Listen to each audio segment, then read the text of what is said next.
अस्सलाम वालेकुम। कैसे हैं आप सब? उम्मीद करती हूँ सब खैरियत से होंगे। मैं भी बिल्कुल ठीक ठाक हूँ। काफी टाइम बाद वीडियो बना रही हूँ क्योंकि रमजान की रूटीन ऐसी थी और ये नहीं कि बिजी थी। ऑर्डर्स तो बिल्कुल भी नहीं थे, बिल्कुल भी नहीं थे। अब अल्लाह का शुक्र है काम चल गया है दोबारा से। तो जैसा कि मैंने अपनी वीडियो रमजान में डाली थी, आपको बताया था कि रमजान में ऑर्डर्स नहीं आते तो सब्र रखिएगा। तो वही बात है कि जैसे ही रमजान गुजरा है तो काम चलना शुरू हो गया। और जो चीजें मैंने जो फ्रीज की थी, जो चीजें रमजान में भी यूज नहीं हुई हैं, वो अब सेल हो रही हैं। तो बस इसीलिए कहा था कि आप थोड़ा सा सब्र रखिएगा। ये चीजें जो है ना, रमजान में काम इस तरह का ही चलता है। और ईद पे भी जो मसरूफियत रही है, सहरी में रोजा रख कर सोना और फिर 2 बजे तक मैं उठा करती थी। तो बिल्कुल भी जो है ना रूटीन समझ में नहीं आई कि वीडियोस कैसे बनाई जाए, कैसे डाले जाए। रोजे भी रखे हैं मैंने माशाल्लाह से, तो रोजे रखकर बिल्कुल भी वीडियो नहीं बनती मुझसे। तो चलते हैं टॉपिक की तरफ। आज बहुत ही इंटरेस्टिंग टॉपिक है क्योंकि जो हम शेफ बनना चाहती हैं और जो बनी हुई हैं उनके लिए भी हेल्पफुल होगी, और जो बनना चाहती हैं उनके लिए भी हेल्पफुल होगी। क्योंकि मेरे मेन्यू में, मेरा मेन्यू जो है मैंने बहुत ही लॉजिकली बनाया हुआ है, बहुत ज्यादा। क्योंकि मैंने कोई भी एक आइटम मुनफरिद नहीं रखी हुई। मैंने वो आइटम रखी है जो 1 से 10 चीजें तैयार होती हैं। मेरी हर कैटेगरी में एक आइटम से 10 चीजें तैयार होती हैं। कोई भी एक मुनफरिद मैंने आइटम अलग से नहीं रखी हुई। तो इसलिए आपके लिए बहुत काम आएगी। आपने गौर से मेरा मेन्यू देखना है, गो थ्रू करना है गौर से।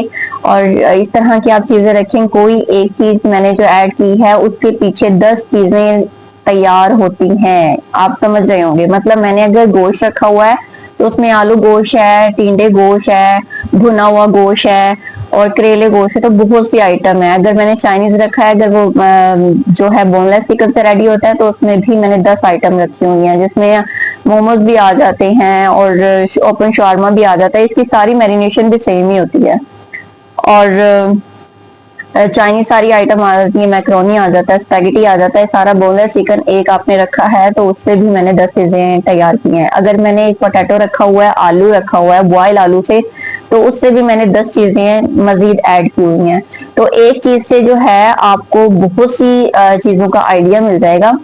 तो चलते हैं मेन्यू की तरफ, गौर से देखिएगा। और आपने समझना है उस चीज को, कहीं मैं नहीं भी बता पाई तो आपने खुद से समझना है कि इस चीज के पीछे आपको 10 से 5 आइटम लाजमी मिल रही हैं। कोई भी एक चीज आपको अलग से मेहनत करने की जरूरत नहीं है, उससे 10 चीजें लाजमी तैयार हो रही हैं।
तो जी ये थी सारे मेन्यू की डिटेल, और इसे गौर से गो थ्रू कीजिएगा। इसमें से बहुत से आपको हिंट्स मिलेंगे, क्लू मिलेंगे, आप बहुत सी चीजों के आइडियाज मिल जाएंगे, आप उसमें ऐड कर सकते हैं और अपने मेन्यू को अच्छा सा शानदार बना सकते हैं। और फिर आपके ऑर्डर देखिएगा स्पीड में आएंगे, ज्यादा ढेर सारे आएंगे।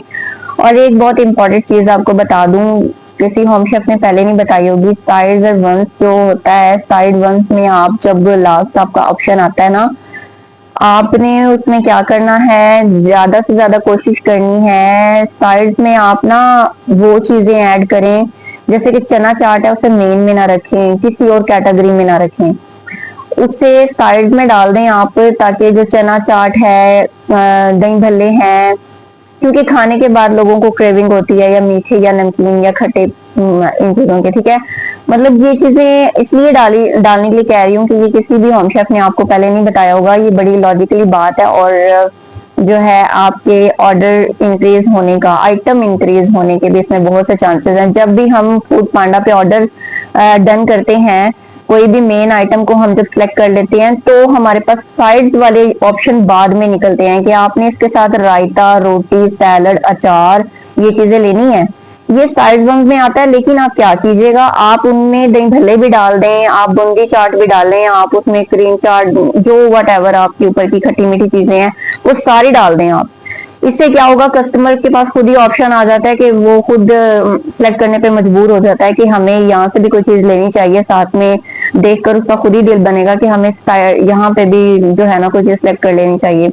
कि हम अगर कढ़ाई गोश्त खा रहे हैं तो हमारा दिल जरूर करेगा उसके बाद कुछ इस तरह का लाइट सा मीठा हो, या हमें कुछ ठंडा सा चाहिए, कोई दही भल्ले हो, कोई खट्टा मीठा हो, तो वो खुद ही उन्हें जो है ना इस चीज की क्रेविंग होगी देखने के बाद, और वो खुद ऑर्डर करेंगे, वहां पे वो चीज आइटम भी सिलेक्ट कर लेंगे।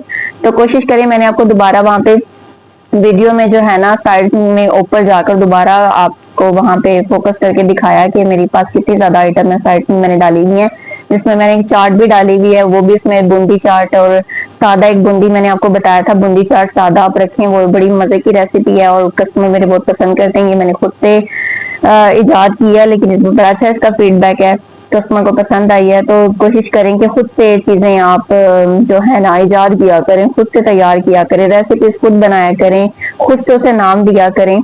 तो यही एक अच्छे शेफ की निशानी होती है। शेफ जो होता है वो उसकी निशानी यही है कि वो शेफ तब बनता है जब वो खुद से चीज ऑर्गेनाइज करना शुरू कर देता है और उसे खुद नाम देता है वो कि ये फलां चीज है, वो फिर आपने लानी है, आपने मार्केट में लानी है, वो आपके नाम से चलेगी फिर। और अगर वो चीज चल पड़ी तो वो आपकी ऑर्गेनाइजेशन है और आप उसमें अगर पास हो गए तो आप फिर शेफ कहलाते हैं। वरना हम हर किसी चीज की कॉपी करनी, चिकन कढ़ाई तो थी, इजाद तो किसी बंदे ने की थी, बनाई किसी बंदे ने थी, उसने क्या सोचा था कि चिकन हो उसमें ग्रेवी ऐड करनी है तो वो चिकन कढ़ाई कहलाएगी, वो कढ़ाई ही क्यों कहलाएगी, ठीक है। तो ये सारी चीजें क्योंकि इन्वेंशन उनकी थी, आप भी कोशिश किया करें कि आप इस तरह की चीजें खुद ऑर्गेनाइज किया करें। और मैं इस तरह के काम करती रहती हूँ और मेरे पास अभी टाइम नहीं होता, वरना मैं बहुत सी चीजें खुद ऑर्गेनाइज करना चाहती हूँ, लेकिन बिल्कुल भी वक्त नहीं होता, वीडियोस भी बनाने का समझ नहीं आती, वीडियोस बनाना जो है ना काफी टफ हो जाता है साथ में चीजों को मैनेज करने के साथ। तो बहुत से मामलात हैं मेरे साथ और बहुत सी मसरूफियात और भी रहती है, मेंटली मसरूफियात भी रहती हैं। तो चलें, वीडियो बहुत लंबी हो जाएगी, मिलते हैं नेक्स्ट वीडियो में इंशाल्लाह। अल्लाह हाफिज।